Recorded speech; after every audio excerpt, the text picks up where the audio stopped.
সুপ্রিয় শিক্ষার্থীবৃন্দ, তোমাদের আজকে সরল পেরিস্কোপের প্র্যাকটিক্যাল ক্লাসটা নিচ্ছি।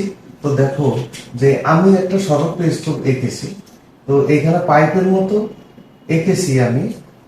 তারপরে এই পাইপটা অনেকটা জেড আকৃতি।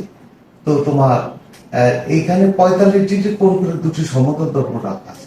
তাহলে এই দিক থেকে আলো আপতিত হয়ে এইখানে প্রতিফলিত হয়। প্রতিফলিত এখানে আবার আপতিত হয়ে এদিক এখানে আবার প্রতিফলিত হয়।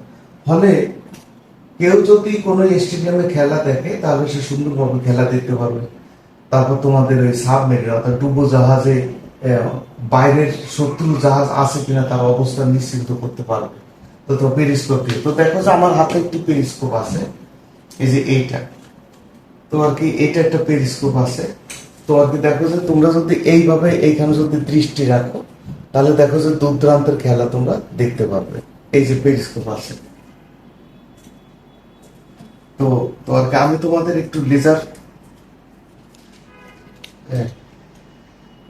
রশ্মির সাহায্যে দেখাচ্ছি। দেখো যে যদি আমি এইখানে করে দেখো দেখো আমি আমি ঠিক এইখানে মারতেছি, কিন্তু লেজার রশ্মি ওখান দিয়ে হচ্ছে। তার মানে বোঝা গেল যে আলো ওখানে প্রতিফলিত হচ্ছে। আশা করি বুঝতে পেরেছি।